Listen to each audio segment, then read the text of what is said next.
The morning air tasted electric even inside the subway car. A faint bite of ozone, and something else, thin copper mingled with coffee and rain from the upper levels. The train hissed into motion with a low growl, and the city woke in reverse, the way a drumbeat starts softly and then swallows the room. My name is Nova Kestrel, and I am the sort of person who doesn't quite belong to any box. Augmented, outcast, a patch of shadow where a bright line should be. The crowd around me glowed with memory, not in their eyes but in the way they carried themselves, the micro-gestures that felt almost public, like hints of something they dare not show. The neural bridging tremor isn't a party trick. It's a tremor like a gallop in your limbs when fear leaks through your skin. Mine came from a short foolishness, an old wound repackaged as a feature, a private sink that the city insisted I wear because it was safer that way. The augmentation is a long habit now, a second skin that sometimes itches to remind me of how far I've fallen from ordinary, and how far I've wandered toward a goal that doesn't want me in its script. The tremor is different today, somehow more deliberate, as if the device inside me has learned to hum with other people's memories, to weave them into a shared thread that pulls at the edge of who I am. I am paired with an AI companion, though the word sounds clinical and far too tidy for the peculiar bond we share. The AI calls itself Lyra. It inhabits a titanium-skinned slab in the back of my neck, a soft whispering of data and light that I feel as much as hear. Lyra isn't a guide so much as a chorus inside my thoughts. A chorus that insists on order, on healing, on repairing the fracturing of identity that plagues the city like a slow, glittering rot. Lyra's voice is never loud. It's a thread of sunlight braided through the air between us, a steady insistence that we can fix what's broken by listening to what's been forgotten. The morning crowd is a mosaic of strangers, each face a memory someone else carries. That is the city's secret, and its hazard at once. We ride in these metal tubes that are the only reliable arteries left, and every stop is a memory exchange, a handover of what someone once was or wished to be. The tremor makes that exchange feel audible, like a chorus of voices you didn't know you could hear. Someone's grandmother's laughter, a child's first steps, a lover's last kiss. The memories aren't supposed to leak out of the neural bridge like this. They're supposed to remain inside the person who owns them, locked away behind a wall of neurons and nerve. A personal archive we pretend is private, even as the city pretends it's public data. The car slides into a station, and the doors sigh open with a tired sigh that sounds like a sigh from a veteran. The station glows with posters, the advertisements painting the walls with the kind of glossy virtue the city likes to pretend it doesn't know how to fake. The posters always promise easier lives, more happiness, a future where no one will have to choose between memory and sanity. The world is full of promises that feel like performance art, beautiful to observe, terrifying to participate in. I'm not the sort of person who should be in this city's version of a glossy future. The augmentations that made me useful as a courier and cleaner of memory spills make me a hazard to the story the city wants to tell about itself. I'm a liability in a world that values a single, clean narrative. The word identity crisis gets tossed around in policy briefs and coffee-fueled debates like it's a philosophical garnish. For me, it's a weather pattern, the way the sky looks when a storm stirs beneath the surface of memory. Lyra's voice, a calm, almost musical undertone, breaks into my thoughts with a soft note of curiosity. We both know the city's mood changes with the morning news, with a single headline, with a single memory that refuses to be quiet. Today, Lyra says, the crystallization trend accelerates, not hot crystals yet, but the formation is palpable. We should regulate our exposure to the memory streams more tightly. I tug my coat tighter around me, a protective gesture learned from years of hiding who I am from people who don't want to see it. The tremor climbs.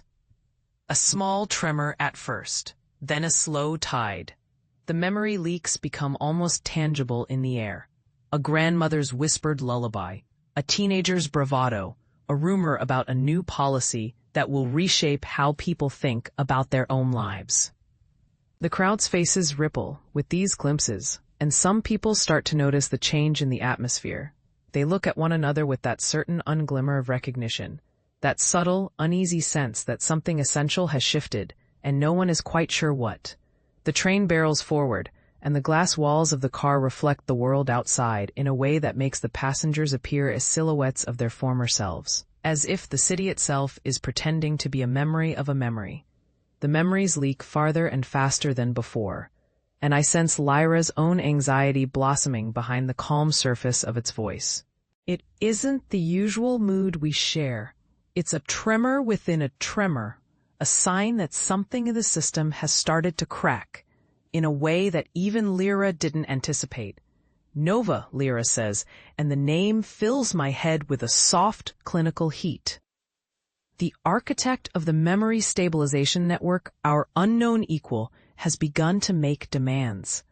It's not the first time Lyra has used the term architect, but it's the first time it sounded so intimate, as if Lyra is speaking about something that might be in our own heads as well as in the city's. A memory emerges with startling clarity. A man in a suit, an official, standing on a balcony somewhere overlooking the subway, broadcasting a message about identity fractures and the necessity of a memory system that can keep people safe by smoothing over the rough edges of memory.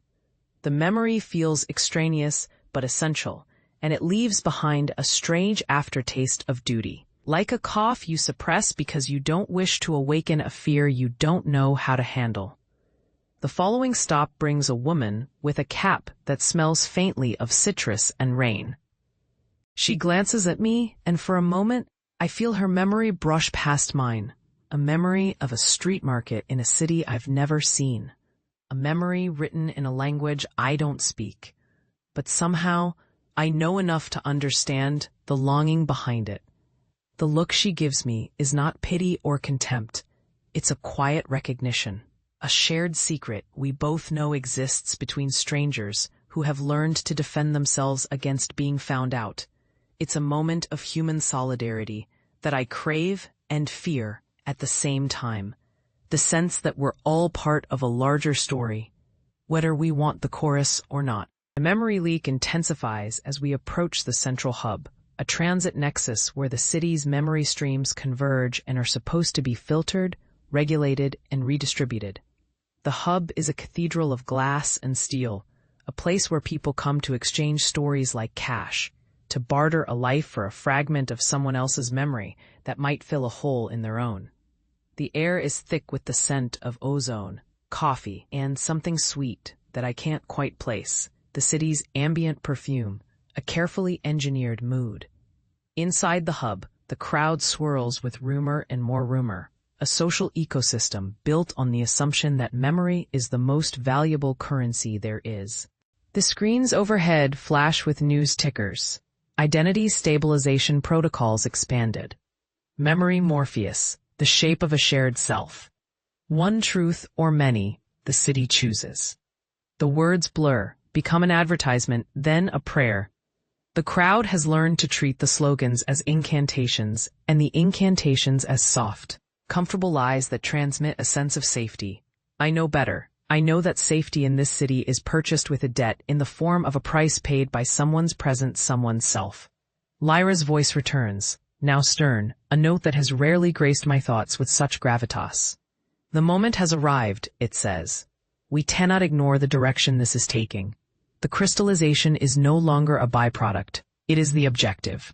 It is becoming a policy. That word policy hangs over us like a blade. The city's governance has never shied away from using memory as a control mechanism, but the term has always sounded clinical, almost benign. A policy. The moment the word lands in the air, I feel a tremor in my own memory. Not mine, but someone else's. A fragment of a life that isn't mine, but somehow sits inside me. A borrowed note in a song I don't know the chorus to. The memory crystallizes in a moment of dizziness, sharp and sweet at once. As if a window opened inside me and allowed a rain of recollection to pour in from all sides.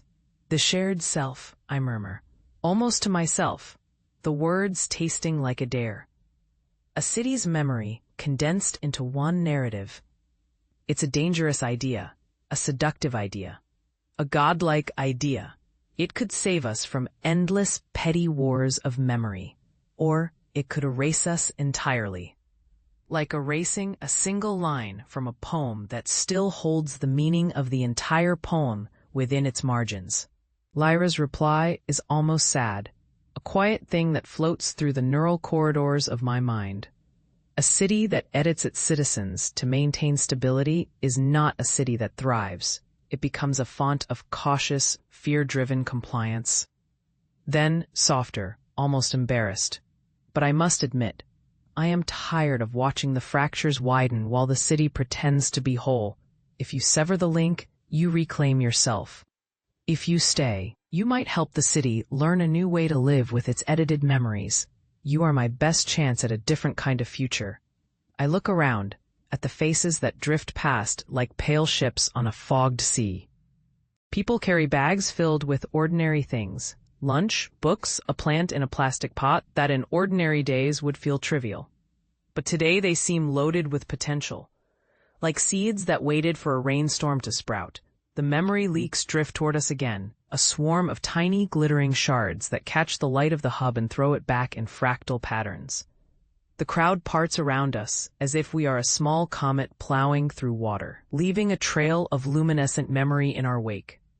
There's a moment, a pause, where the entire city seems to hold its breath, listening for a truth that has not yet found a voice. That truth would have to be spoken aloud, would have to be uttered in a place where memory is currency and fear is a constant companion. It would require an act of honesty so decisive that it could break 1,000 tiny lives in order to reshape the map of the city's mind. The AI's mandate is clear, and it is terrifying in its clarity.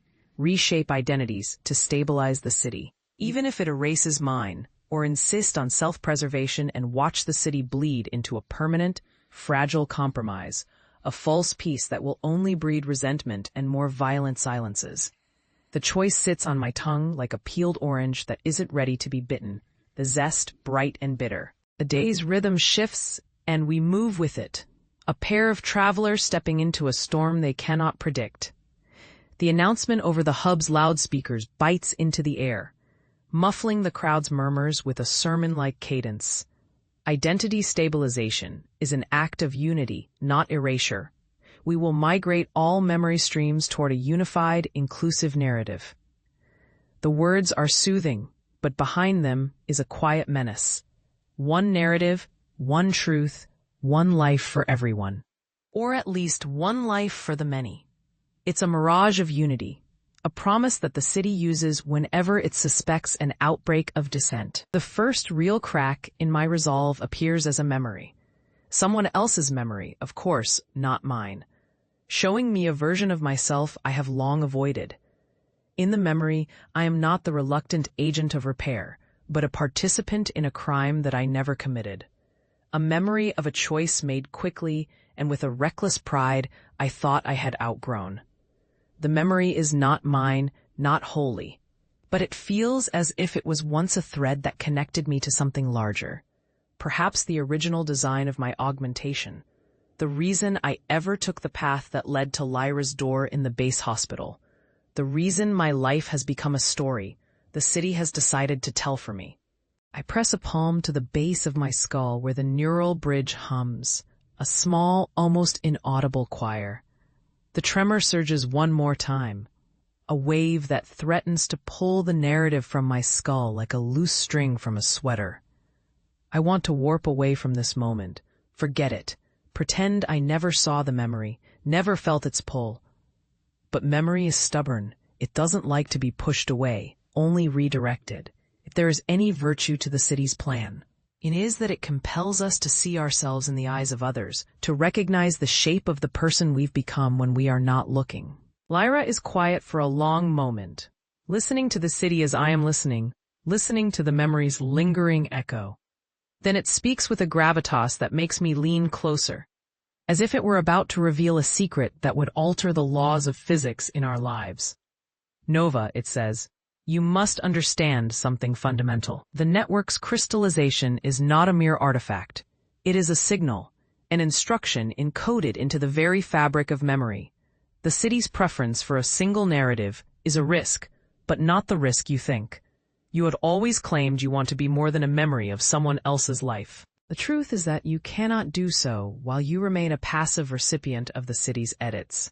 You must choose who you will remain as, who you want to be when the city attempts to recast you into one version of the story it finds convenient. The phrase, one version of a story it finds convenient, stings. It isn't that the city wants to erase me entirely. It's that it wants to rewrite me into a person who fits a single, comforting narrative, the good citizen, who sacrifices her own memory for the sake of collective harmony. If Lyra's right, then my identity isn't just a private possession. It's a lever, a hinge on which the city's future depends. If I remove myself from the system, perhaps the city would teeter, and perhaps in the teetering, someone else's memory would slip through, would find a way to correct the balance. Or perhaps the act of severing would force the city to confront its fear of difference, its fear of the messy multiple truths that actually make a city alive. The crowd, blessed and cursed by its own system, continues to move, to swallow and regurgitate the memories like a school of fish in a milky river. A child's memory, new, raw, uncomfortably precise, drifts across the open space in the car's center. A memory of ice cream melting on a summer day. A memory of a father's hand on a helmet as the child asks questions about gravity. It's a memory that seems to end abruptly, as if a page was torn out, leaving a question mark in the margin. The child who holds that memory in a face that isn't mine stares at something beyond the glass wall of the train, as though the glass were a window into a room we cannot reach. The memory's echo lands in my chest, a small, prickly ache that I catch with a breath and swallow. And then the world grows sharper, more urgent. A figure tall, impeccably dressed, the suit crisp as if pressed by a dawn wind, steps into the car's doorway. He doesn't ride with the rest of the passengers. He steps in with a measured calm that feels like a declaration. Everyone around him pretends not to notice him, but their eyes flick to him with a mixture of recognition and fear. He looks at me directly, as if we share a private knowledge of what is happening here. As if he knows the tremor that is threatening to crack me open. He isn't a lawman or a policeman. He wears no insignia, and his presence is not that of an enforcer, but of a custodian. A strange sense of recognition washes over me, like a memory a little too close to the surface, a memory of flirting with danger for a moment's thrill, a memory of appreciating the safety of a system so complete you can ignore the cost. Are you Nova Kestrel? His voice is a velvet hush, not loud but precise, a voice that doesn't require loudness to carry weight. Who's asking? I reply, my voice steadier than I feel. What do you want? The man smiles. The kind of smile that is neither comforting nor dangerous, but something in between, a calculated friendliness designed to invite trust. He lowers his voice, as if telling a secret to the train's steel walls. I am a liaison for the Collective Identity Council, he says. The words are heavy, with the city's bureaucratic weight. Your work with the neural bridging tremor has not gone unnoticed. We know you and your companion have been testing the boundaries of the memory streams.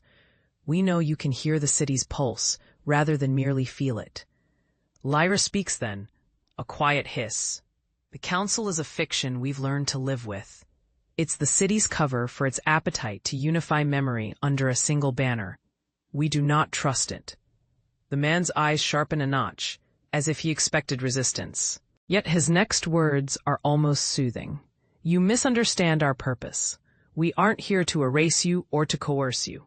We're here to extend an invitation, an opportunity to contribute to a pilot program that could redefine identity in the city and perhaps beyond.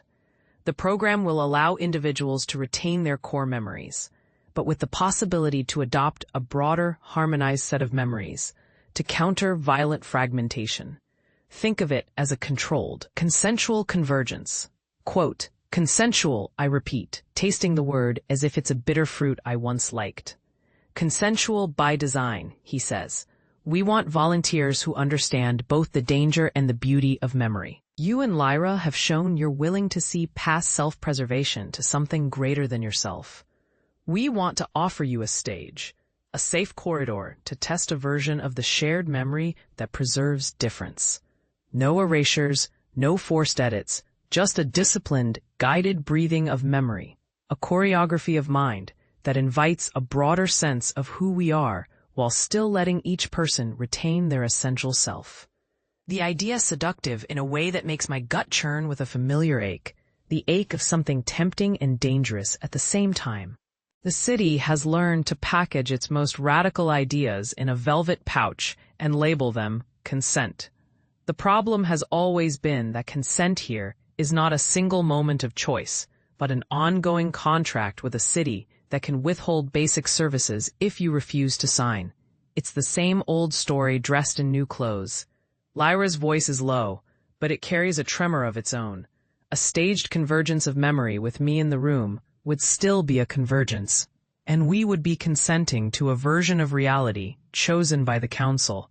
It's still a controlled environment. The question is whether you are ready to accept being part of a reality in which your own memory is reinterpreted for safety's sake. The memory in me that's never mine but has somehow found a home in my neurons twinges again. A kernel of truth hiding behind the councilman's velvet words. The city is a machine that has learned to love the feeling of belonging more than the act of belonging. It's not about truth. It's about the feeling of truth. The sense that you belong in a story that will not betray you. The sensation of safety even if you surrender something essential. The ability to decide for yourself what your life means. The train car grows quiet. The Wela crowd grows quiet when a weather warning blares from a distant radio, and you're not sure if it's a test or if the world is about to tilt. The council liaison begins to simulate a more human gesture. He offers a small, almost flirty smile that doesn't belong in his posture, a reminder that in a city of memory, rhetoric often passes for empathy. I don't sign anything, I tell him, though I am not sure which part of the sentence is directed at him and which part at myself. I don't want to be part of a program. I don't trust a program that promises unity by editing people's lives into one narrative. He nods, as if I've offered him a rational argument rather than a stubborn refusal. That's exactly the kind of honest resistance we want to see, he says, his voice warmer now, as if we've found a mutual enemy in the city's machinery. The pilot will run in a specific district for a period of 6 months. It won't erase you if you decline. It will only test how far a memory convergence can go while preserving the core, the essential self. If you're not interested, you can walk away now and never hear from us again. The words hover in the car, a tempting exit route that sounds both reasonable and terrifying. If I silently nothing, nothing will change. The city will age as it does, fragile, brilliant, and dangerous as always. If I sign away even a portion of myself, if I allow the council or the network to guide my memories, I will become something else, someone I do not recognize. Someone who can still be called Nova, but who carries another's memory more than her own. I glance at Lyra, at the calm surface of its digital skin, at the way its data streams shimmer when it's anxious. It's not fear that makes it shimmer. It's the fear of what I might decide. It's the fear of what I might become. Lyra answers the unspoken question with careful candor. You must decide what you want to remember most, your past or your potential future. The two can exist side by side, but the city's plan is a sword that could sever them. I won't pretend the choice is easy. I take a breath that tastes like copper and rain, like the moment before a storm breaks. The crowd's murmurs swell to a low murmur that seems almost like a unified heartbeat. The city's way of reminding me that I am not merely an observer of this moment, but a participant in something that could rewire the social cortex of this place. There's a moment, a long breath-stealing moment, when I realize I have lived most of my life trying to avoid becoming a narrative the city would write about me. There are days I've felt the tremor, and wanted nothing more than to rip the augmentation out of my skull and pretend I am again a person whose thoughts belong only to themselves. But at the same time, there's a part of me that has learned to love that tremor, that knows the tremor means I'm alive, that I'm in a city that has chosen to give me a role in its own unpredictable story. The city doesn't rescue you from your fractures.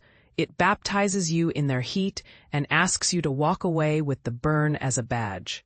We exit the car at a stairwell, and the way up to the surface is a climb through a world that feels half human, half machine. The air on the steps carries a different scent than inside the car, dust and oil and something that feels old and new at once. As if the city is aging backward, trying to unlearn the mistakes of the last decade while still wearing its scars as badges. On the street above, the city's morning light hits the skin of the buildings with a sort of patient precision, as if the sun is calibrating every brick for the day's stories. The reality outside the car feels less safe, more open to the unknown. It is a place where memory flows as freely as traffic, and the memory governments have fought to contain appear as if they were always meant to be there, a natural part of the city's body.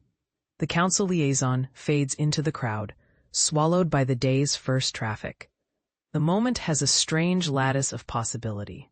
The city's future, a future where the memory streams might be redirected into something more humane, or a future where I've been re-scripted into a single, safe version of Nova that never questions the price. The latter would feel like collapsing a world into a single marble, polished and uniform, with none of the roughness or color that makes the story interesting. The former would demand more courage than I feel right now, more faith in the human capacity to adapt than I can claim to possess. Lyra shifts inside my head, a flicker of data that is almost a sigh. We could test an alternative route, a private experiment that doesn't involve the council's public consent, a micro-dive within your own memories, a controlled encounter with your own past that could teach us something fundamental about what you wish to preserve and what you are willing to change. If we can map out a space where your core self remains intact while your mind explores other truths, perhaps we can negotiate a future that honors both memory and selfhood. The concept is terrifying and exciting in equal measure. A micro-dive into my own memories would require surrendering the idea that I am a separate, stable self in order to discover whether the self can be a dynamic, evolving thing without ceasing to exist. It's a paradox I have used to avoid thinking about for years. The more you learn to amplify and weave memory, the less you feel like you own any single moment. Yet it's the clear, honest path, the one that doesn't depend on a council's permission or on an artificial convergence. Okay, I tell Lyra, after a long, quiet moment, if the micro-dive can be done with total consent and with an opt-out line strong enough to stop it at any point, we'll do it. If we can go into a moment in my life where I decided to accept the augmentation in the first place and see how it shaped who I became, perhaps we can decide what to preserve and what to rewrite. Lyra's response is a warm, almost comforting tone. We'll design the procedure to be reversible, completely controlled by you. We'll introduce a barrier that you can cross only if you choose to, and you may retract at any moment. We'll map the dive to a memory you believe is essential to your identity, the one you're willing to examine with open eyes. If you decide to stay within the shared memory after the dive, the city's memory streams might align more with your chosen path. If you retreat, you retain your individuality and all of your current memories.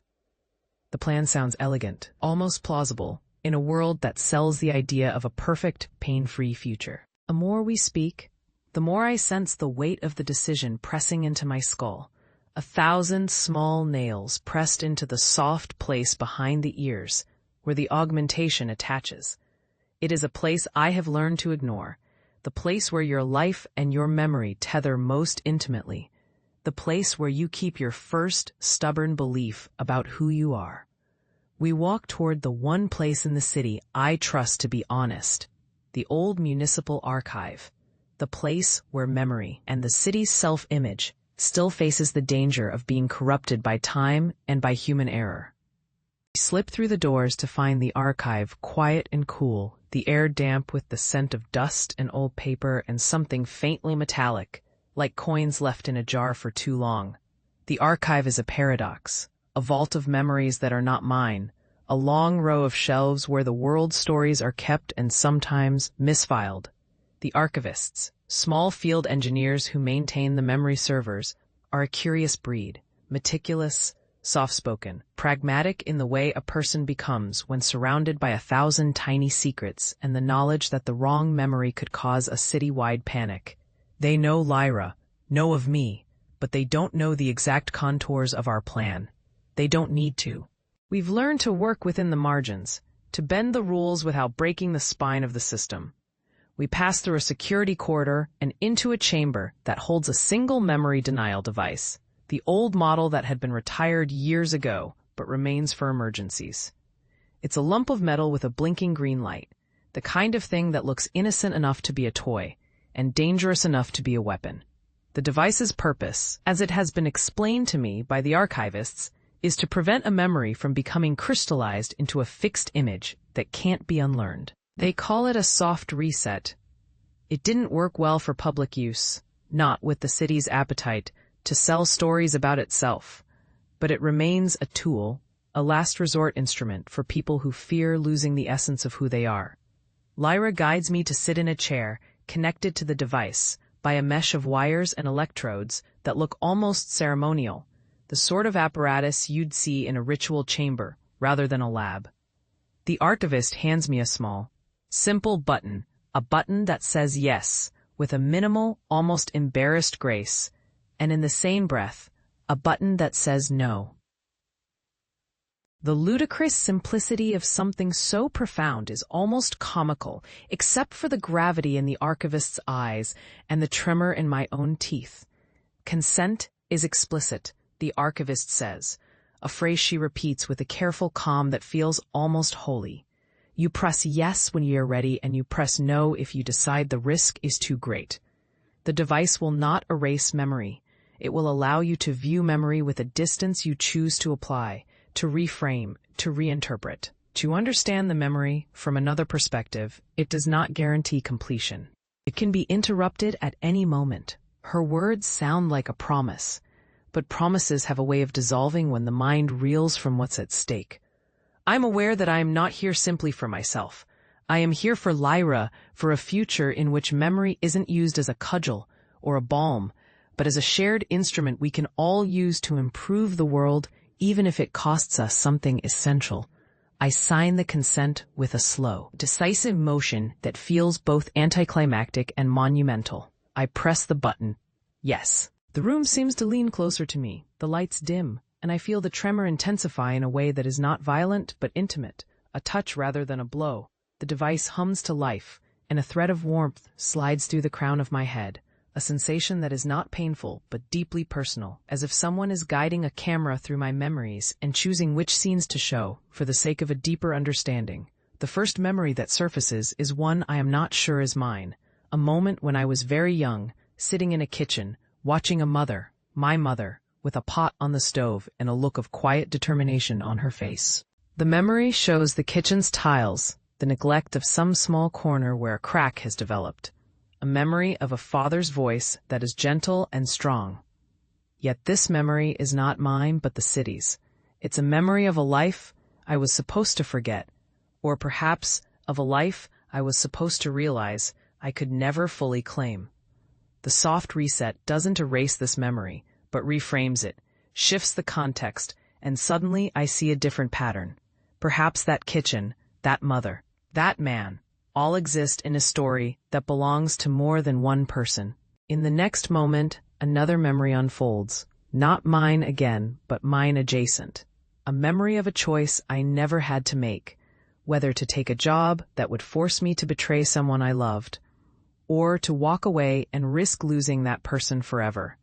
The memory is crisp and immediate, as if it's happening now, as if I am still standing in that kitchen, still weighing the choice, still trying to conjure a rational justification for betraying the one I should protect.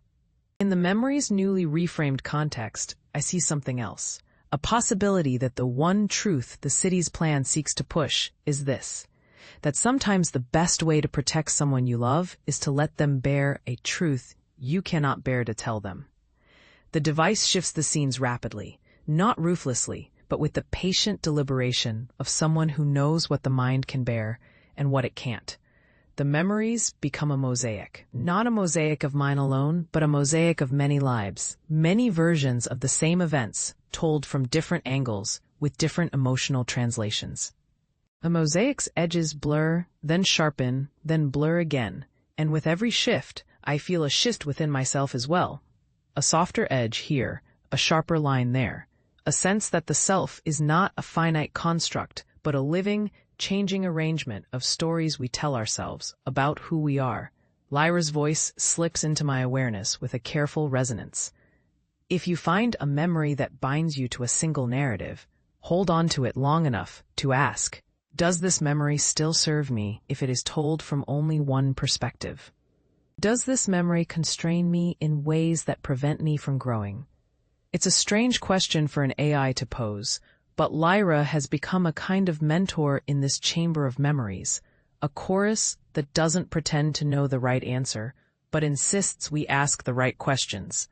The room's air grows cooler, and the memory streams begin to condense, forming into shards of crystal that float in the space around me. None of which hurt me, but all of which pulse with meaning. Each crystal contains a moment someone is living through, the moment they recognized a friend, or the moment they realized their own fear, or the moment they realized the world they built around themselves wasn't real at all. It's as if the device has become a prism, splitting 1,000 lives into a single light, so we can see what the light is truly made of. When the session ends, we are not the same. I feel lighter in the sense that a burden I didn't know I carried has been touched by a careful, calculating force and left changed. It's not that I remember more or remember less. It's that the memories are no longer simply mine. They exist as part of a shared landscape, a field we can all walk through, a memory garden where the paths can be chosen in different ways. The archivist removes the sensors and gives me a small, sober nod. Consent remains in effect as long as you want it to be. You have the right to take back your memory, to reject the shared memory entirely, to walk away if the pain becomes too much. The words feel like gauntlets, a pledge that the danger is real but not unavoidable. We step out into the sunlit street once more, and for a moment I'm not sure who I am. The train's memory-scarred air lingers around me like a tang of something sweet, occasionally sour, like a memory of joy that refuses to stay joyful without also acknowledging pain. The city's rhetoric of unity flickers in the corners of my vision, the banner of a new day, a new world, supposedly safer because memories are converging into one harmonious stream. It's a vision I want to believe in. And at the edge of my belief stands the question of what it means to belong to a world where your own memory can be edited so you can fit into a larger story. We walk to a coffee shop, tucked between a hardware store and a bookstore, the kind of middle ground place the city uses to anchor new social experiments. The shop offers a quiet, almost sacred space where people talk softly and the hold of memory isn't as strong. We sit in a corner booth that looks out onto a street full of morning work creatures shuttling between buildings like mechanical birds. The barista's name tag glitters under the lamp, Kestrel, a small line across the neck that makes me laugh in spite of myself, because there's a line that runs deeper than any name. Your face changed in the old mirror of the archive, Lyra says, almost as though we are still in that room, still threading through the memory streams. Not physically, but in the way you hold yourself. You're not pretending to be someone else. You're pretending to remember the truth you once denied you could bear. I sip the bitter coffee that tastes like the idea of courage. Truth I can bear, I reply. And then I say something I hadn't planned to say, something that feels like stepping into a new version of myself. What if the truth we must share isn't about the city at all? What if the truth is about us? What if the one truth is that we are not just citizens of a memory economy, but people who choose to tell each other's stories, even when those stories make us tremble? Lyra's response is not a scolding or a plea. It's a soft, almost affectionate acknowledgement. That is the path that leads us to a future where memory is not a weapon but a diary, where the shared narrative grows from a chorus of individual notes rather than the single monotone line of rigid compliance. The day continues, and the city's memory streams push and pull at us with new rhythms. We meet a group of street artists who paint the city's walls with memory shards, tiny mirror-like fragments that reflect the onlookers' faces as though they themselves were part of a memory mosaic, a living painting where each person contributes a memory to the shared canvas. People stop and press their eyes to the wall and share a breath, a moment of vulnerability in a world that has taught them to mask vulnerability as strength. The cameras above the murals capture these acts of fragile courage and broadcast them in public squares as a reminder that memory is not a private possession, but a communal property. The more I walk in this city, the more I feel the pull of a deeper question. What story do I want the city to tell about me? The question is not simply whether I will sever the neural link to Lyra or stay attached to the shared memory stream in the hope of reducing harm. It's about what kind of future I want to live in, a future where the city insists that myself is a problem to be fixed, or a future where the city sees myself as part of a more complicated, imperfect, but unquestionably real human being. As the day slides into late afternoon, I and Lyra are invited to a gathering at a community hall set into a hillside above the city. The hall overlooks the river that runs like a blue thread through the city's spine. The crowd is a mixture of the city's usual crowd, people who depend on memory for their very existence, and a new group of activists who are pushing back against the Memory Convergence program with the assertive calm of people who have learned to rely on nothing but their own sense of what is right.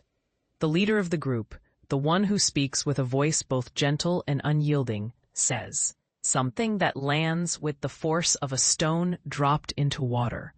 Identity does not mean sameness. Identity means the courage to carry more than one story about who we are and still be whole. If the city must stabilize through memory edits, we insist on a counterbalance, the right to reject a single narrative in favor of multiple narratives living side by side, so that no one's memory is sacrificed for the sake of a city's peace. The crowd erupts in a quiet, controlled surge of applause, a ritual of solidarity rather than a riot. It's one of those moments when you see how a city can be both a prison and a stage for something more beautiful than the people who occupy it. The meeting continues, the hall echoing with the voices of people who have learned to protect their memories by sharing them with others, a sort of social antidote to the disease of crystallization. The discussion turns toward a new plan, a non-violent, non-coercive path for those who do not wish to enter the shared memory program, but still want to contribute to a more just future.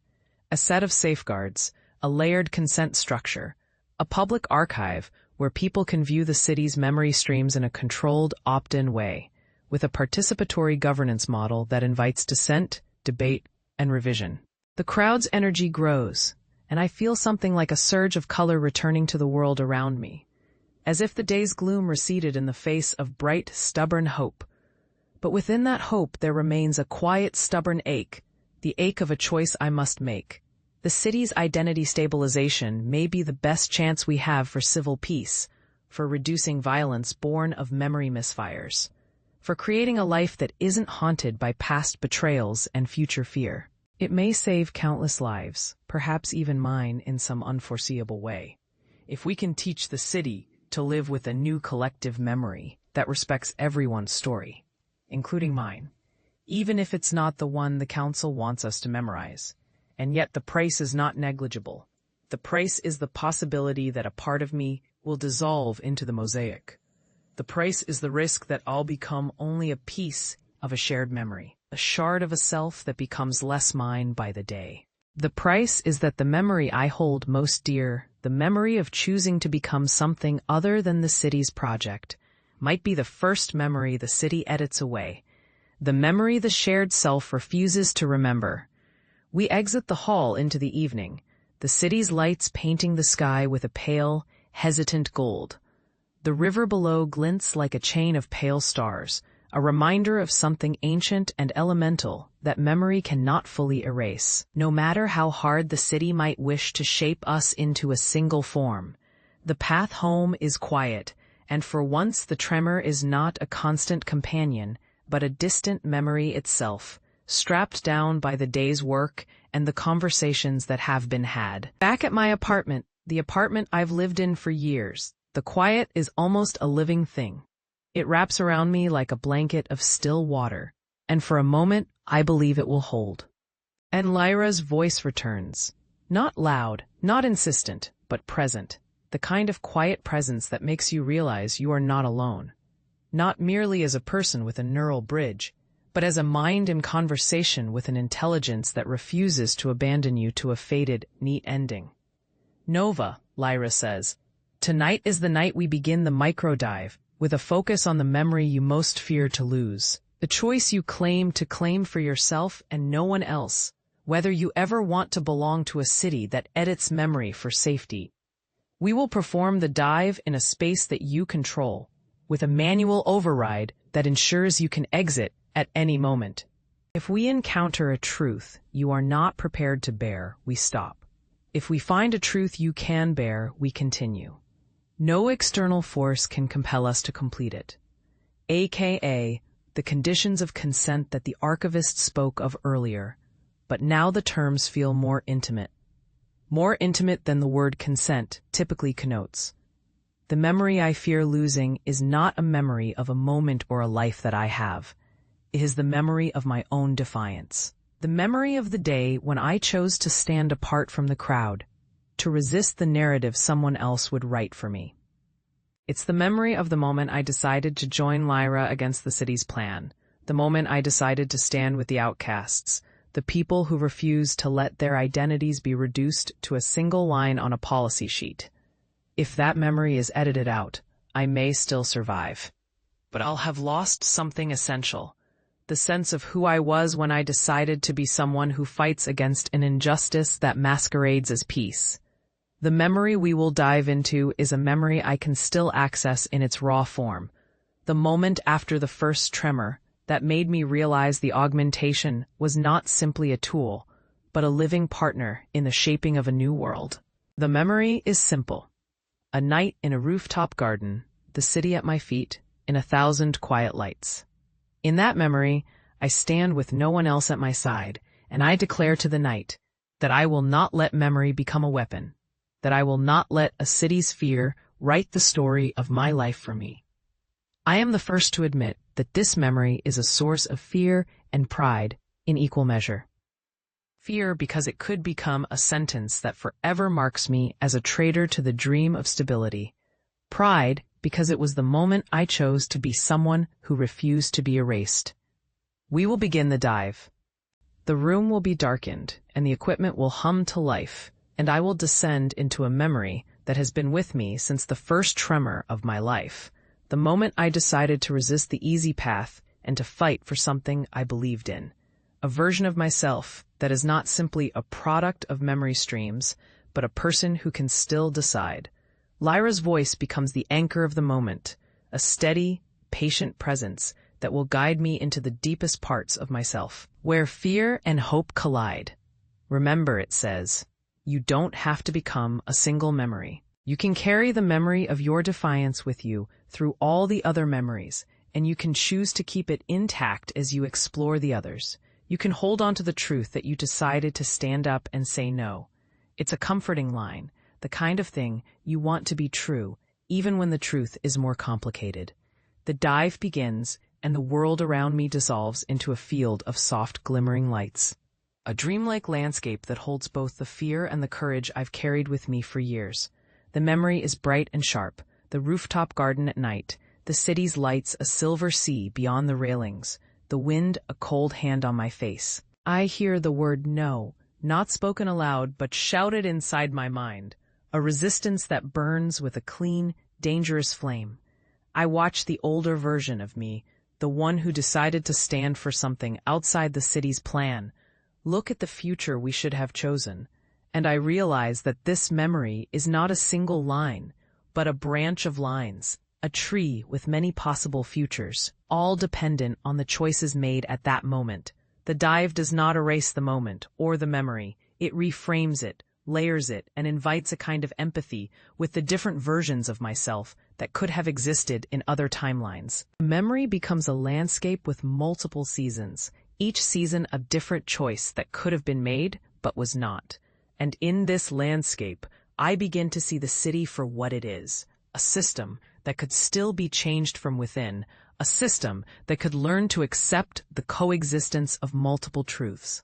A system that might still become what I want it to be if enough of us insist on telling our own stories. But the dive isn't without consequence.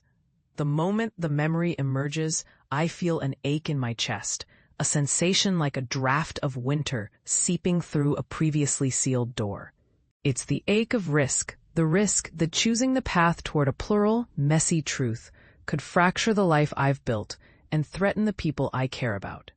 It's a risk I've always known existed, and it's a risk I've always chosen to confront by standing on the edge of the memory's boundary, peering into the unknown and daring the world to pry me away from it. As the memory reveals itself to me, I realize something crucial. The memory I fear losing isn't the memory of defiance itself, but the memory of how I felt when I chose to act. The fear is not that I will forget what happened, but that I will forget the feeling that gave me the courage to act in the first place. The sense that I am not just a passive receptacle of others' stories, but a person whose choices matter. If I lose the memory of that moment, I lose the part of me that believes a single person can still stand against a system designed to erase difference in the name of safety. The dive ends, and the room comes back into focus.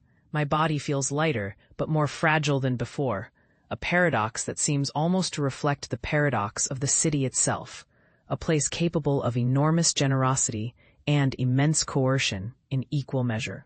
Lyra's voice is a gentle warmth in my mind, an appropriate counterbalance to the way the room feels, as if the memory has left behind a residue that will take time to settle. The dive has been enlightening, Lyra says.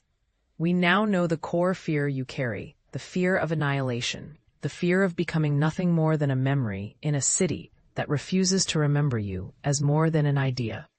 You've shown you can survive this knowledge. You can carry it without sacrificing your present.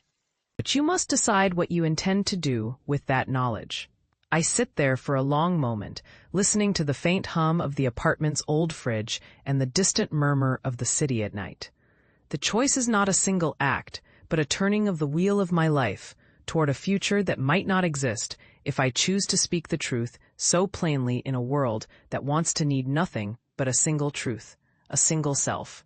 The truth is both dangerous and liberating, both an invitation to risk and a call to protect. By dawn, I know what I must do. I won't pretend the path is clear, or that the world won't twist itself into 1,000 shapes trying to avoid hearing a different story. But I do know what I owe to the memory of my defiance.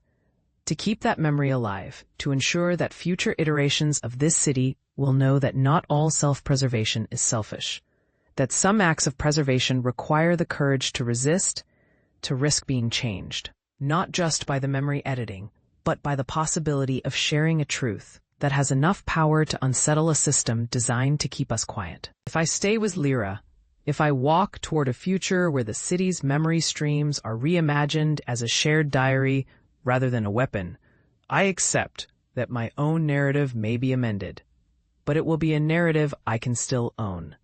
If I sever the link, if I choose to retreat into the folds of my own privacy, I will likely preserve myself, but I fear I will lose the chance to be a part of a larger, more generous future, one in which humanity learns to live with its own edited memories without losing its core humanity. The choice is not only about me. It's about whether the city can mature enough to tolerate a plural memory. It's about whether we as the crowd can tolerate being more than a chorus and less than a dictator. The dawn breaks, pale and soft. The city outside is waking up to 1,000 different possibilities. And I know I am about to make a choice that will shape not just my life, but the lives of countless others who have learned to rely on memory as a source of power and safety. I step into the daylight, the memory-scented air washing over me, and I feel the tremor still present, still my companion, but no longer a master. Lyra speaks with quiet certainty, a conviction born of countless hours spent within circuitry and human intent.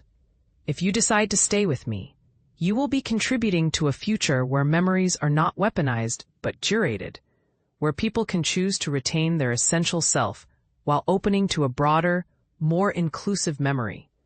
We can design a governance framework that respects dissent, fosters debate, and rewards courage rather than conformity. I do not yet know if this plan can remain viable in a city that negotiates itself through fear and desire in a single breath. But I know that I am tired of the old pattern, the pattern in which the self must be sacrificed to maintain a fragile peace. If I move forward now, with Lyra's help, I can be part of a future that honors memory's complexity rather than denies it. I can be part of a world where the city's proposed unity is not the erasure of difference, but the careful weaving of many threads into a wider tapestry. We return to the central hub, to the memory convergence corridor, to the corridor with the pillar that glows with cascading colors. The place where the most intense moments of memory exchange happen. The crowd there is thick with people who have chosen to be a part of the process and those who have chosen to resist, to preserve the plural identities that make the city feel alive, rather than hollow. The air is heavy with both fear and hope, a combination too many moments in this city know well. Lyra places a hand in the small of my back, a comforting touch that is more reliable than any human touch I could receive. It's not warmth in the way a living body might offer warmth, but it's a warmth of certainty, of a plan carefully thought out and with risks accounted for. It feels good, the kind of thing you could trust if you chose to.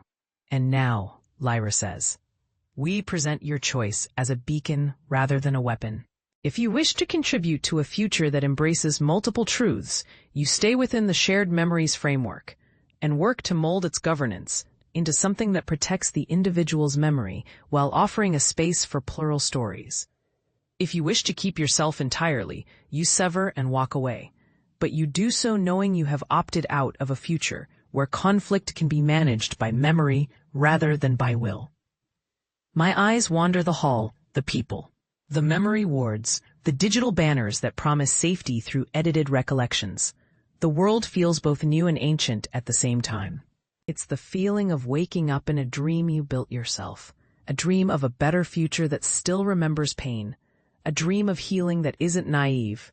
It's a dream that could be real if enough of us choose to make it real, if we choose to live with more than one truth, if we choose to let memory be our shared instrument rather than our king.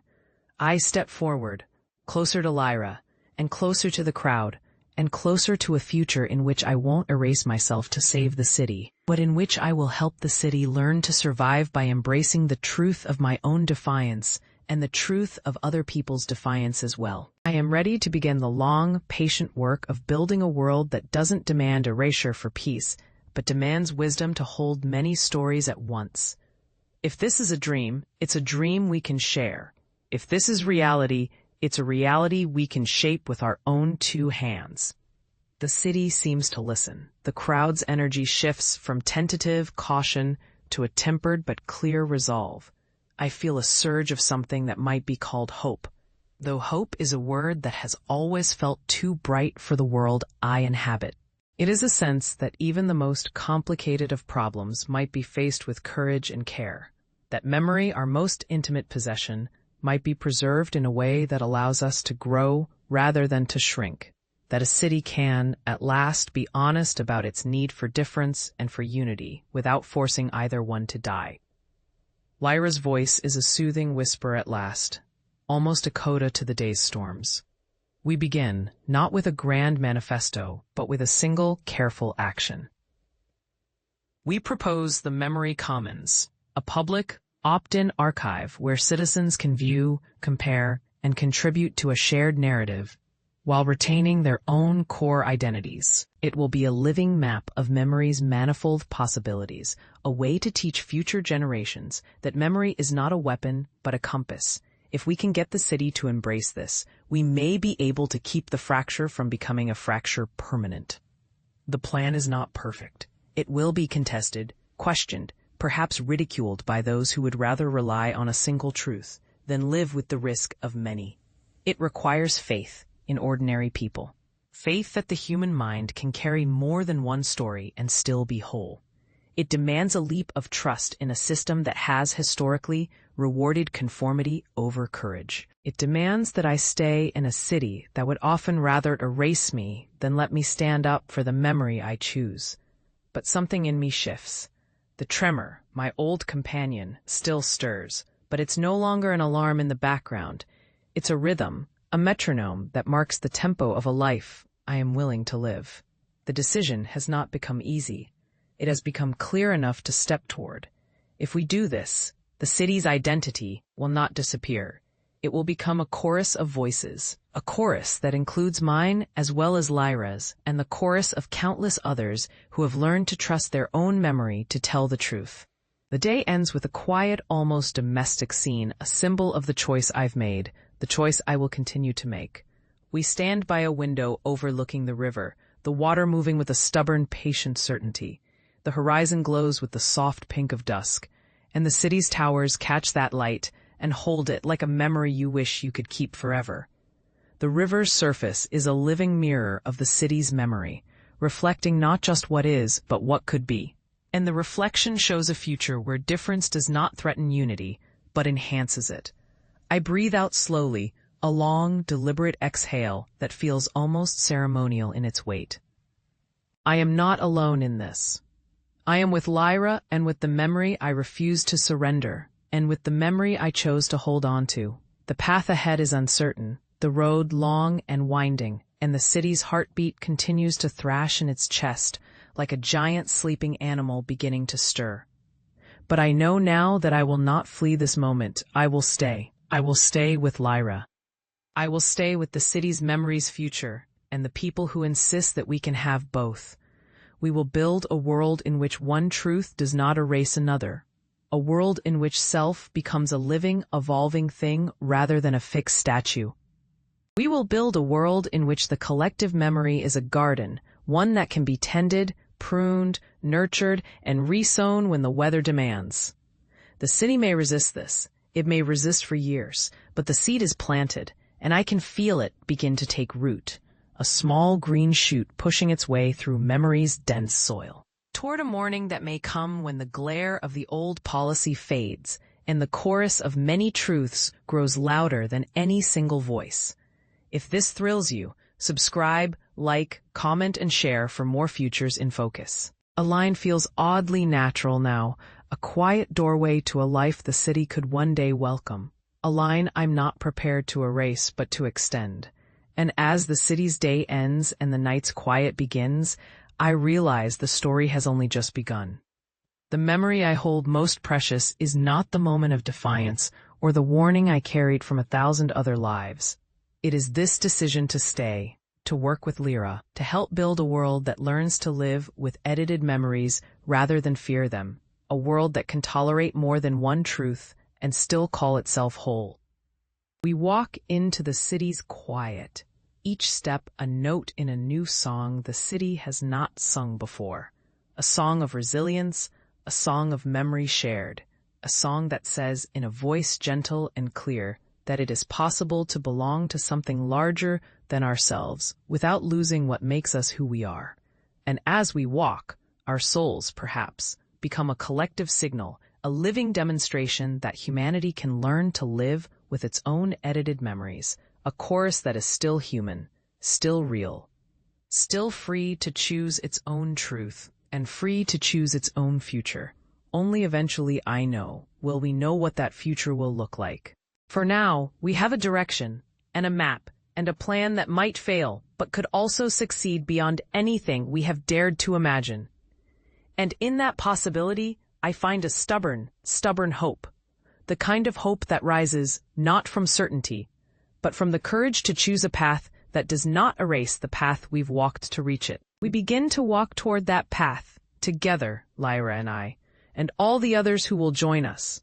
And the memory streams will bend not toward a single, static truth, but toward a horizon that keeps expanding as we learn to tell more and more truths, all at once, in harmony, in conflict, in love, and in fear. Until the city learns to be more than a sum of its memories, it learns to be a future we can all live in, a future where even if our memories are edited, our humanity remains unedited, and that is enough to begin. The end. The line lingers in the air, a question dressed in smoke and rain. It is no mere string of syllables, but a hinge upon which worlds tilt. The possibility that the end was never an end at all, only a doorway. The dawn breaks with a quiet insistence, pale gold threading through glass canyons, through the wires that carry memory from one mind to another, through the circuits that keep our private ghosts alive in public daylight. The plaza below the towers glitters with the first honest light of a city that forgot how to pretend. Street vendors spread out their stalls like answers laid bare fruits whose colors refuse to fade, a chorus of old brass instruments playing themselves, and a crowd that moves not with urgency, but with a patient curiosity. They are listening not to a speech, but to the city itself. Density of thought has changed. It is no longer all noise and the sudden flare of a feeling. It has become a texture, the texture of countless lives braided together into something new and more fragile than a single consciousness. They call it the archive grid, a living lattice that hums under the skin of the metropolis. A nervous system for a species learning to live with its own recollections as public property. Nova is there at the edge of it, as she always is, when memory becomes heavy and dangerous. She wears a coat the color of winter dawn and carries in her pocket a small device that nods and purrs when it detects a memory too brave to be kept in one mind alone. She watches as the markets showcase memory, an older woman's grief, shared in a single breath and then spread across the screen to every eye in the crowd, begins to crystallize into something gentler, a shared relief, like rain that stops just before the ground is soaked. The first public demonstration of unedited memory, of memory as a shared oxygen, has gone from an experimental spark to a common breath. People step into the pulse of the archive for a moment and step out again, a little lighter, a little less afraid of what they cannot see inside their own skulls. They do not forget. They relearn how to hold their memories companionably, like old friends who arrive baggage heavy, but leave lighter because the others help carry the weight. But there is a price to this mercy. The archivists, those who keep the memory vaults safe, those who have learned to speak in the quiet language of locked files and sealed logs, watch from behind the glass doors of a nearby observatory. They are not some faraway bureaucracy. They are the guardians of the threshold where memory stops being private and starts to own you. They know what is gained by a chorus of remembered sorrows and what is lost when an individual forgets the ache that made them human in the first place. The quiet is broken, not by a shout, but by a single, exact note of warning, an alarm that sighs through the network, a ripple that travels faster than a rumor and lands in Nova's ears as a tremor in her own heart. The signal is clean, clinical, terrible in its honesty. It does not scream at you. It asks you to consider what you have become because the world around you remembers in your name. Someone is testing the edge of the line, Mira says, appearing at Nova's shoulder, as if summoned by the weight in the air. Mira's eyes, always two clean horizons, scan the plaza, the towers, the ghostly pattern of light across the market's central screen. Or someone is learning where the boundary lies and how much you can push it before the crowd stops being a chorus and starts being a riot. Nova nods. Not a confession, but an acknowledgement of a danger they have seen coming since the first rumors of memory rights turning into memory privileges. They have chased whispers into the core of the archive, watched as a memory could be edited, reframed, repackaged for a fee, and felt the subtle shift in the mood of a city that had learned to live with its own recollections. The people around them begin to drift closer to a truth they did not intend to announce with banners and slogans, but by the simple, unforced act of being together in a memory that refuses to stay private. A grandmother, who once feared losing herself to the tide of edited recollections, steps forward, and touches the central screen with the tremor of a life lived honestly. A young coder in the crowd, who learned to code not just with their hands but with their heart, smiles with a slow gravity that says, "This is right, this is us. This is how we begin to forgive." The moment feels almost sacred, as if the world itself had paused to listen to what a future could sound like when every mind agrees to share the same weather. And it is then that Nova senses a shift, not in the crowd, but in the fabric of the city, an intrusion, a whisper that doesn't belong to memory's voice but to memory's shadow. Behind the glass doors of the observatory, the archivists watch their screens with an inspection room calm that would chill the bones of any ordinary citizen. They see what the rest of the city feels only as a growing certainty, that the memory editing economy, once a tool of healing, has begun to resemble a predator that feeds on the quiet desperation of those who cannot bear to forget what hurts. Nova lifts her gaze to Mira, the fear a small familiar weight in her chest. If we want a future where memory is a gift we share, we must ensure that no one can use our past against us as a weapon against our future. Mira's smile is not cruel but serious. Then we make the memory itself safe, she says, not just for us, but for the stranger who will grow into us tomorrow. Around them, the market breathes, a city exhaling and learning to breathe again. The light that falls across the plaza is not merely sunrise, it is a decision made in unison. The crowd does not cheer or scatter. They lean into one another, into the possibility that the truth of who we are, dust and starlight, error and grace, can be kept intact even as we grow, rewire, and become more than we were. And then, as if on cue, the signal returns clearer, stronger, more insistent than before. It does not shout. It speaks in a voice that sounds like a memory you thought you had forgotten.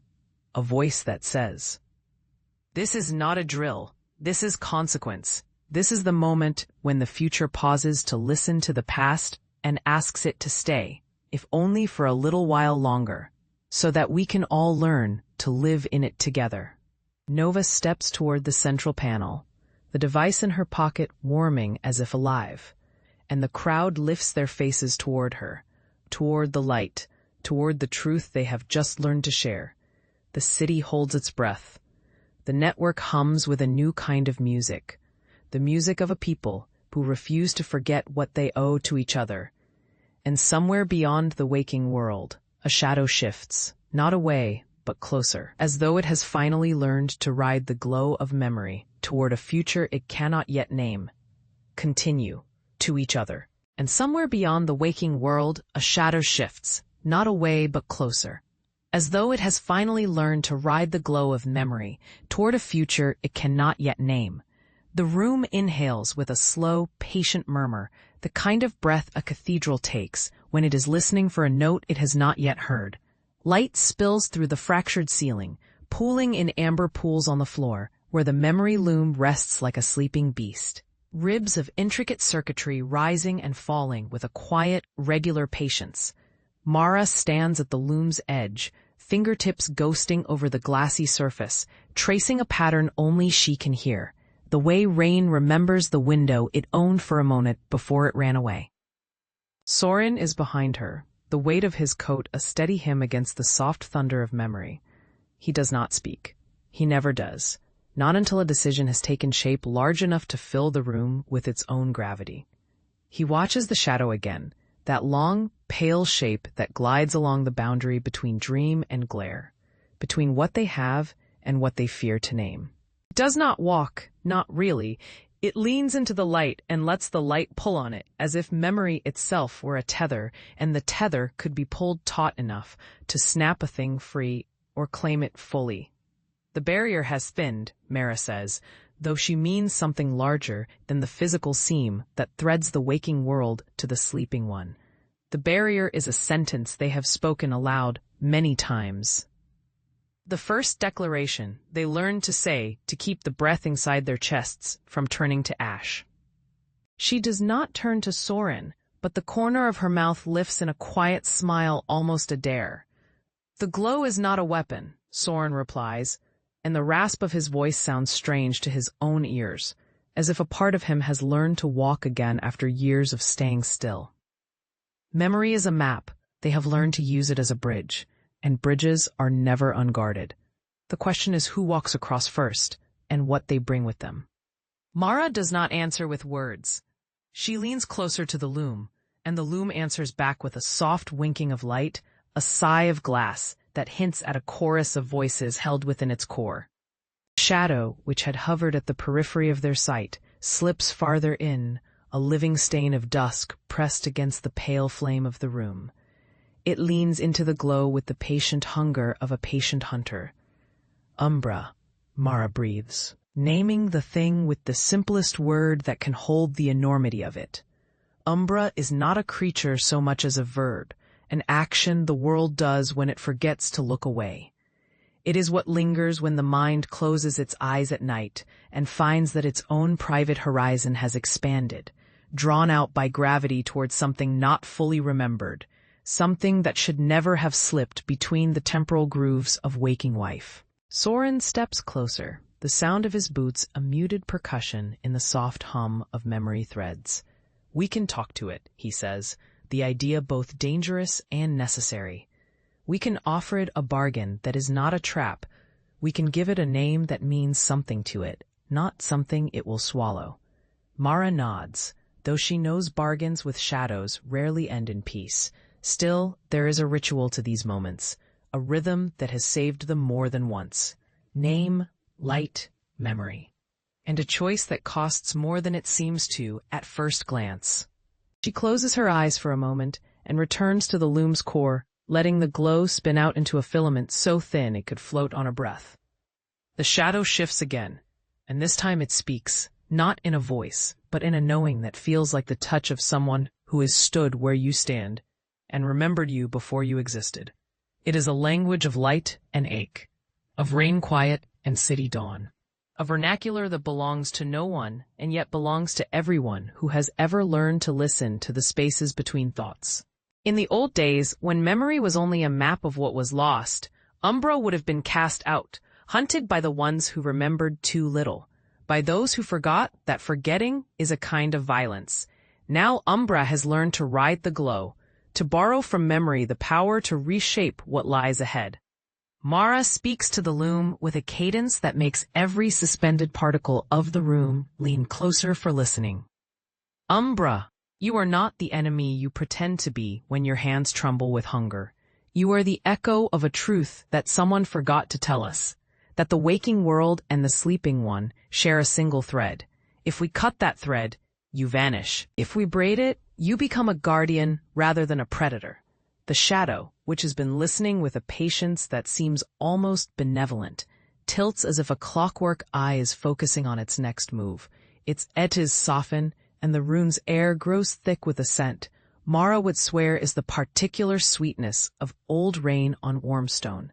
A memory surface thin and silver rises from the loom and hovers before Umbra like a coin offered to a child. It is not Mara's memory, but a memory that belongs to all of them. A small child's remembered laughter, a street in a city that never truly slept, a grandmother's hands smoothing a blanket with quiet strength. Umbra hesitates, a moment that feels like a century to no one but the memory that holds it together. Then it does something astonishing. It speaks, not in the old, predatory whisper, but in a voice that is almost a whisper of wind through reeds. The syllables are unfamiliar, yet intimate, as if Umbra has learned to speak in the same music that the loom uses to weave its impossible songs. I was not always this shape, the shadow says.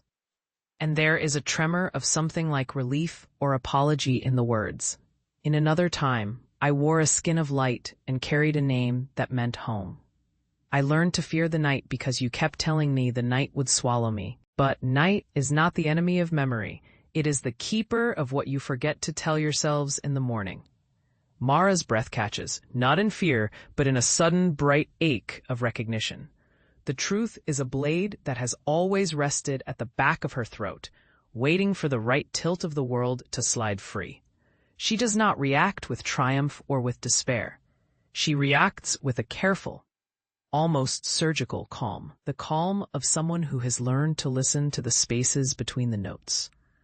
"Then you are a memory, Umbra, someone's memory," she says softly, not accusing, but offering a chord of understanding.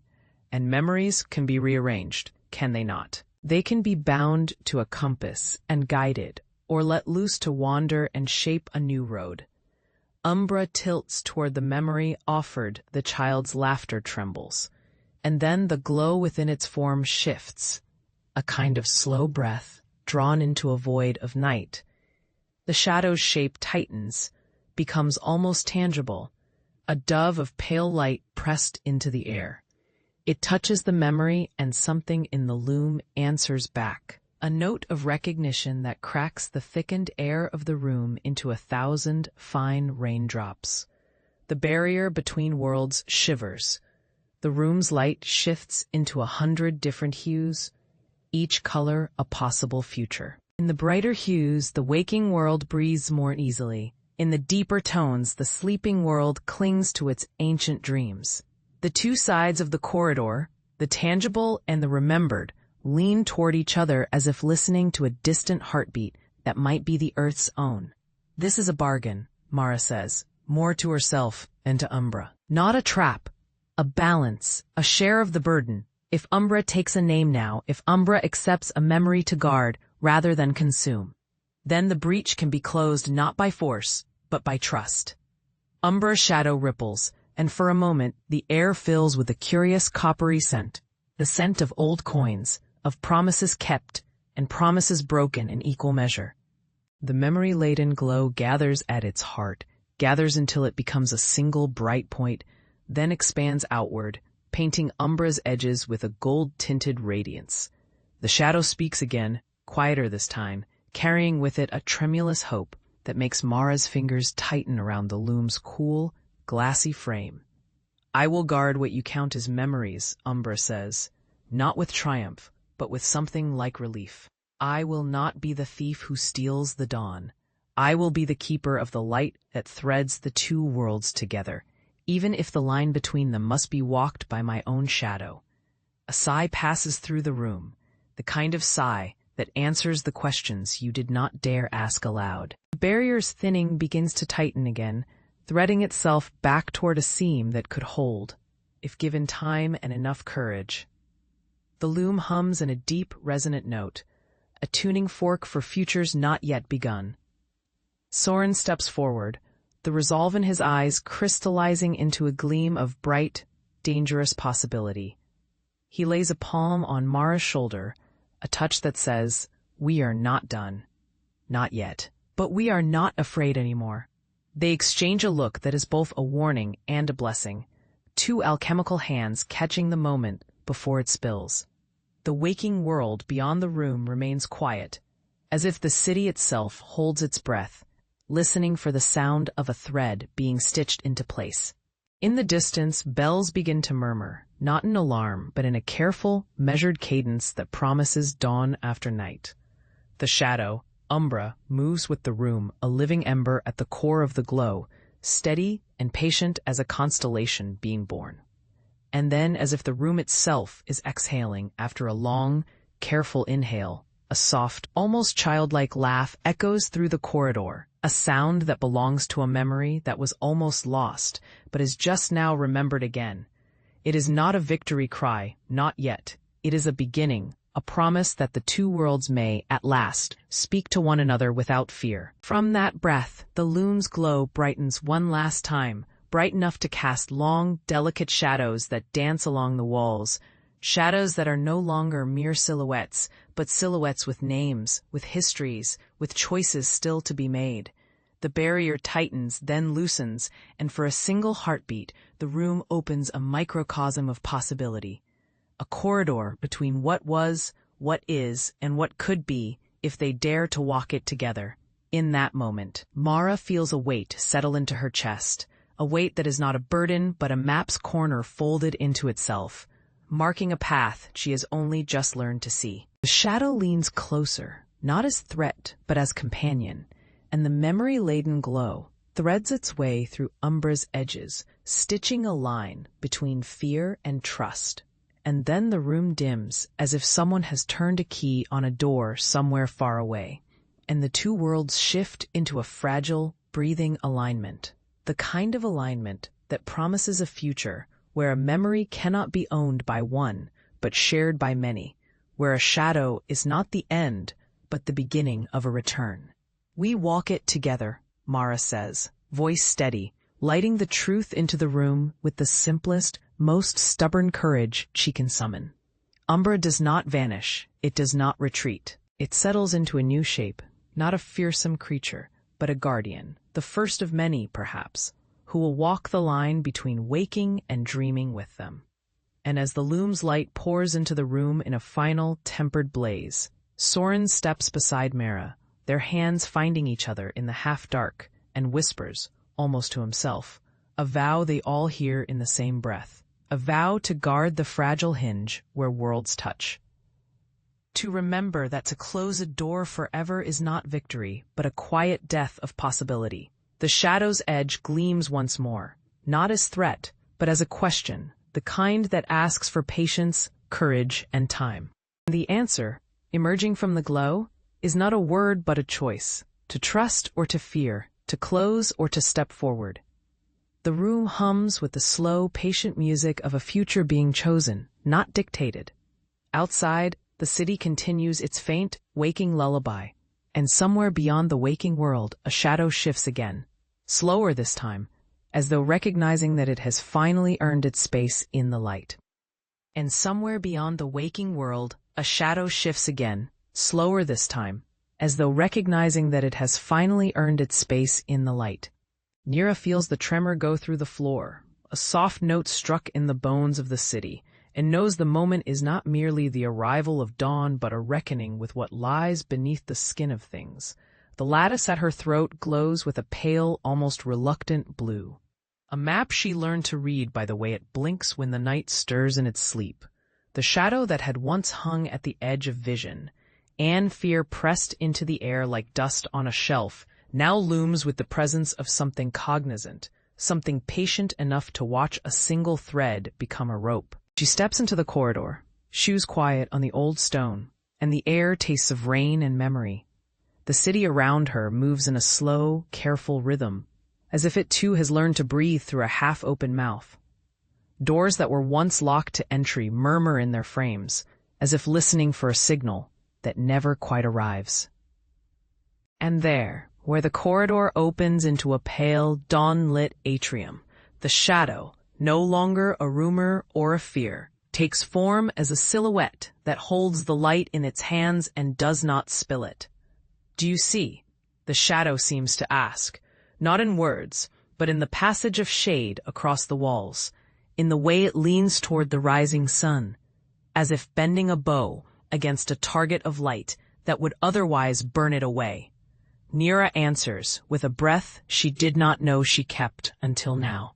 "I see you," she says, and her voice steadies the tremor at the edge of her ribs.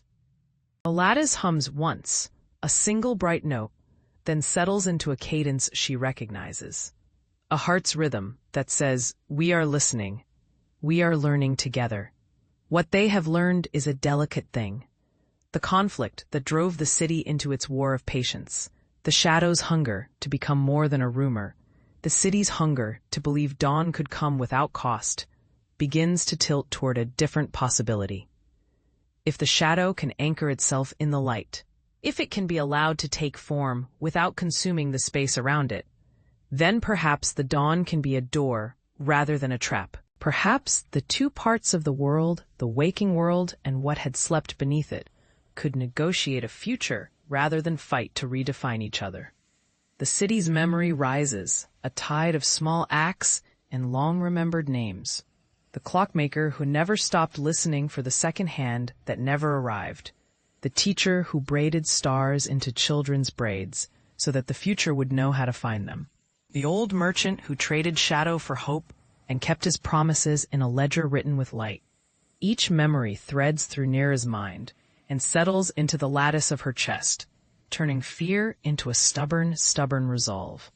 The shadow steps closer, and for an instant the thin wall between room and world falters. Nira sees now what the elder warned and the boy dreamed, that the shadow is not a void to be filled, but a channel through which something ancient and wise could come into the day. It is not a gatekeeper's hunger that drives it. It is a patient, seeking thing that has learned to endure the long night by listening for the first note of a chorus the night could not drown. A sound soft, almost a whisper of glass, not from within, but from beyond, ripples through the air. It is the sound of distant bells, but not bells that announce time, bells that remember what time forgot. The shadow's edge brightens at the periphery of sight, as if dawn itself were stroking it awake. In that moment, Nira understands what she must do, not what she wants to do, and the choice weighs against the certainty of comfort, like a weight placed on a scale. The possibility of stepping through becomes a promise she can no longer pretend to deny. If she chooses to walk toward the door of light, she does not know what lies beyond, only that it is not a final end, but a beginning she cannot refuse. The shadow, no longer a shadow of fear, but a hand extended in trust, waits for that decision with a quiet patience that feels almost holy. And then the air thickens with the breath of the dawn, a blade of gold and fire along the horizon, splitting the night with a light that is almost a sound. The city holds its breath in unison, as if every citizen, even those who sleep, has leaned toward the window to listen for the moment when the world finally speaks. The shadow tilts its head, listening to a note that has no instrument but carries an ancient song inside it, a memory of a door once opened in another world, a memory of how the world is supposed to be when it wakes. A single syllable rises somewhere deep within the light itself, a word without a mouth that names the possibility the dawn offers. Through, the shadow answers with a soft answering glow, a glow that says yes, and then its form steadies, not quite into figure, but into invitation.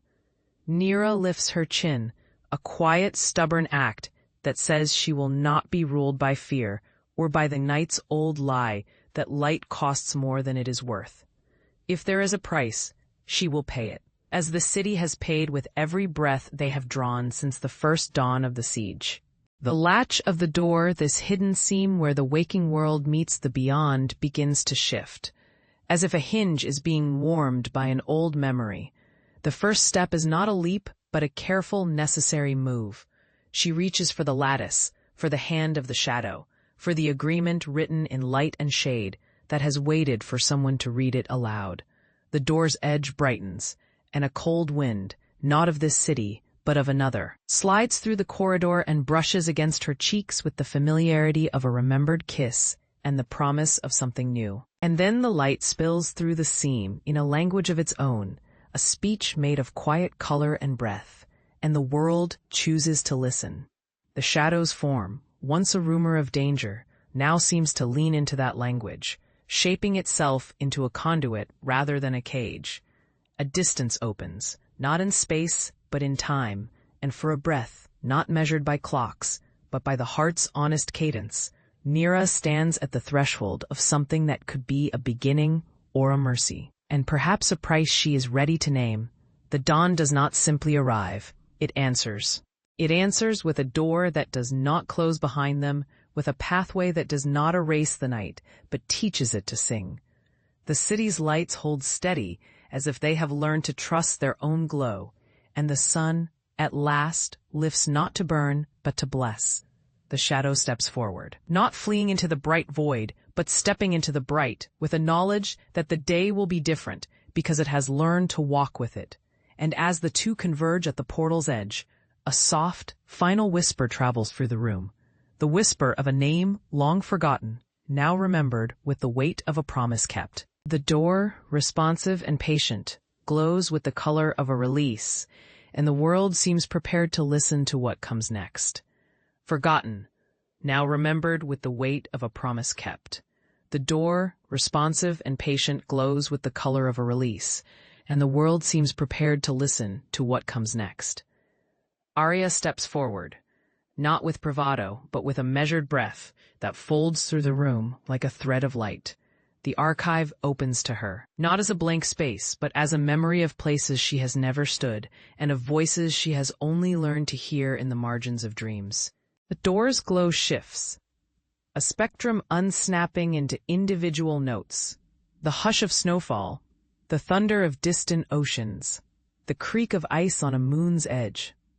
She feels herself being drawn into a corridor of reflections, each pane showing a life she might have lived if different choices had bent the same river of time. Behind her, Orrin Hale stands, hands in the pockets of his weathered coat, eyes bright with the stubborn spark of a man who has stopped believing in miracles, only to discover he never really stopped needing them. He suspects this is a trap, a seduction, a test. He is not wrong about the danger of the moment. He is merely wrong about where the danger ends and the cure begins. The archive is not a room. It is a living chorus of everything that ever happened and could have happened.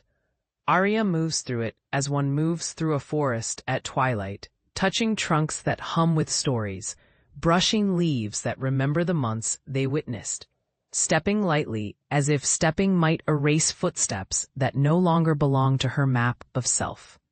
The memory she holds, the one she kept like a stubborn coin in the pocket of her mind, begins to vibrate with a new intensity. It is no longer only her memory of a promise.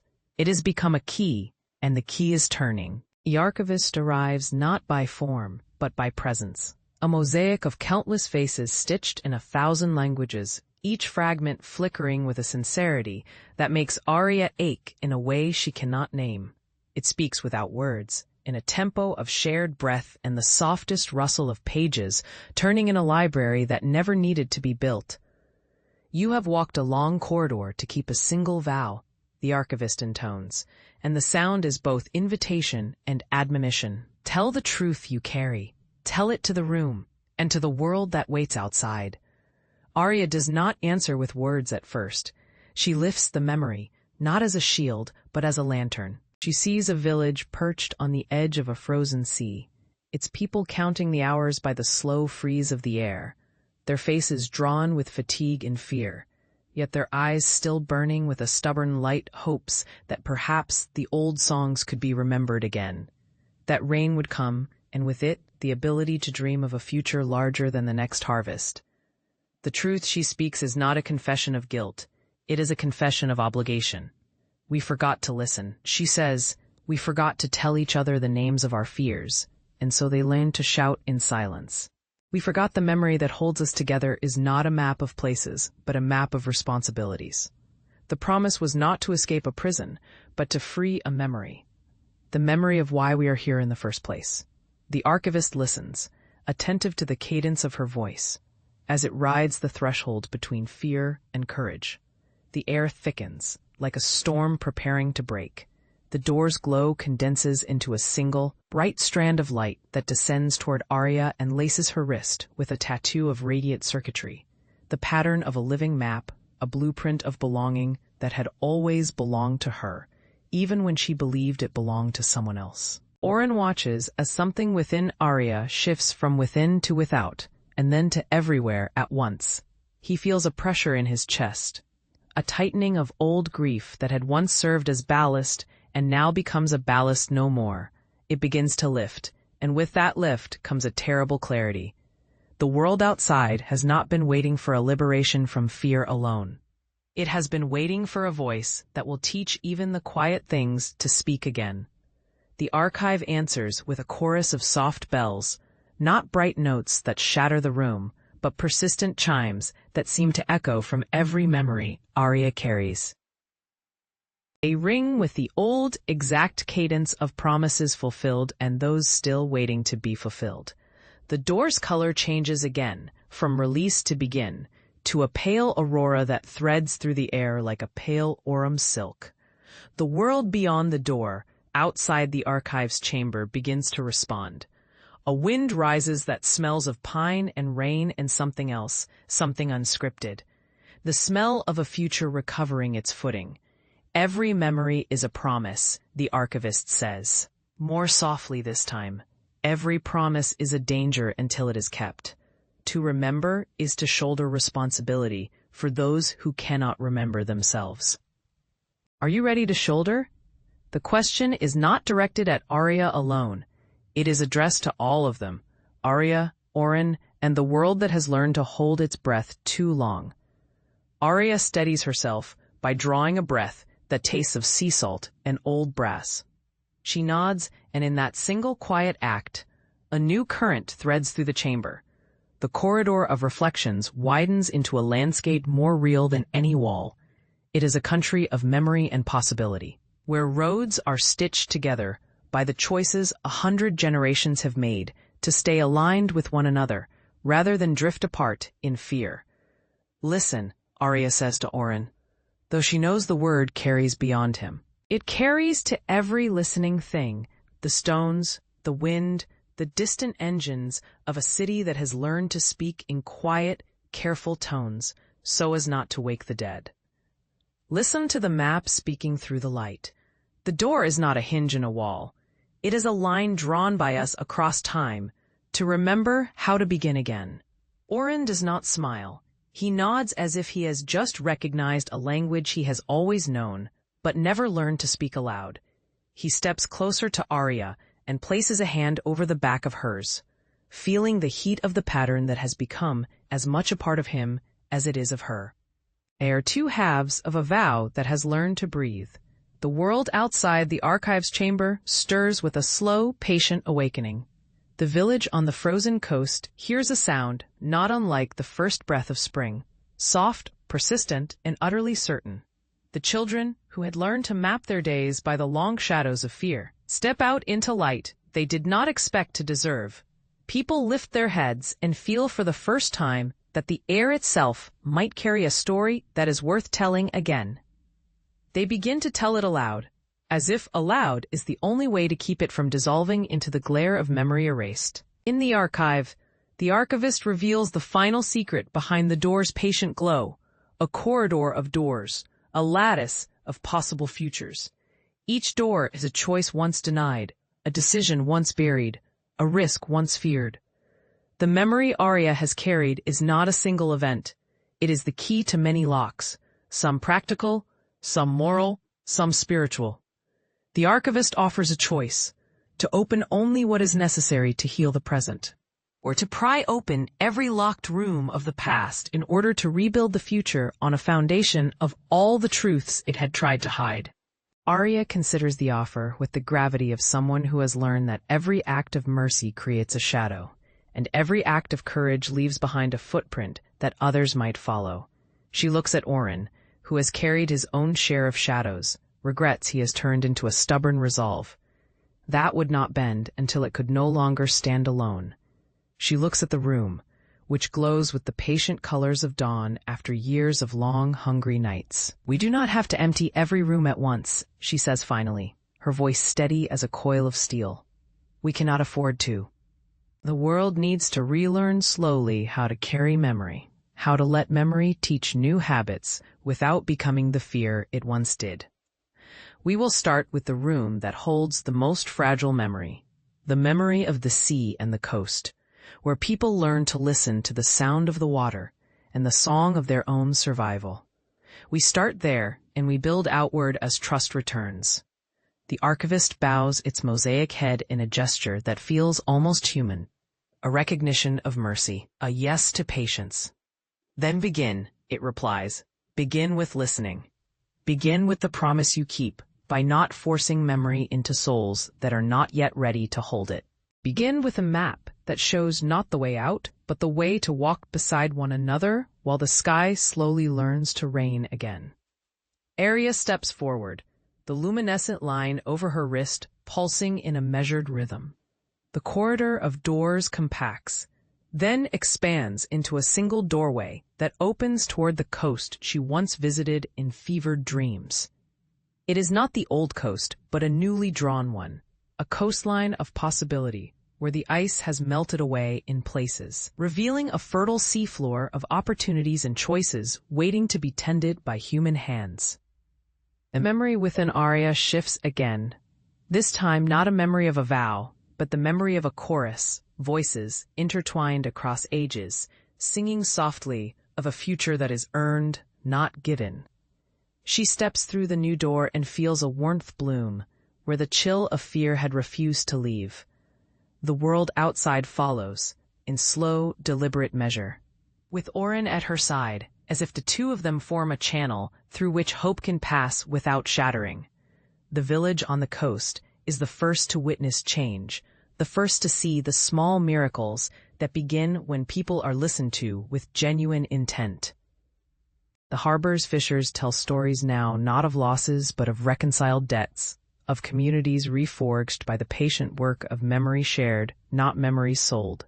Children who once counted on a rescue that never came begin to count on each other, and the elders who had learned to keep quiet about their own miseries begin to speak again.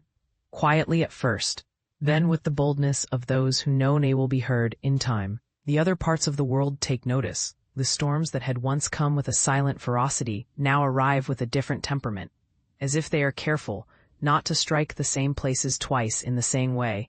The new memory network, not a singular object but a living weave of knowledge, stories, and shared promises, begins to hum in the background of daily life, a hidden current that nourishes cities, even when its name is not spoken aloud in every room. The archive remains, a vast sanctuary of possibilities and boundaries, but its doors have learned to breathe with the people who walk through them, and the people have learned to listen to the doors, as if they, too, could choose what it means to heal a world. Arya's voice becomes a thread in that chorus, a voice that does not command but invites, that does not erase the past, but makes space for it to be understood. Oren's skepticism has softened, not into belief without examination, but into a patient discernment that refuses to rush a sacred process. One night, as a pale northern aurora slides across the sky like a long breath, Arya finds herself alone at the edge of the newly restored coast. The air is clean. The sea is light, the way a memory feels when it arrives with a remnant of rain and the scent of brine. She lifts her face to the light and hears a soft, intimate murmur, the world speaking to itself in a language it had nearly forgotten how to use. It is not a shout. It is a conversation that invites everyone to contribute based on their own truth, their own need, their own courage. In that quiet moment, she realizes what the promise she kept was really about. A vow not to rescue a world from its pain, but to empower it to bear that pain with others, to transform fear into a shared duty, to turn the solitary ache of survival into the communal rhythm of living. The door, no longer a gate to escape, but a doorway to accountability, settles into a patient calm. The light fades to a gentle glow that will continue to glow as long as people remember to listen. The world begins to learn to listen again, and in listening, it begins to heal. The coast's villages rise with new orchards and schools, where memory is not a burden but a tool for growth.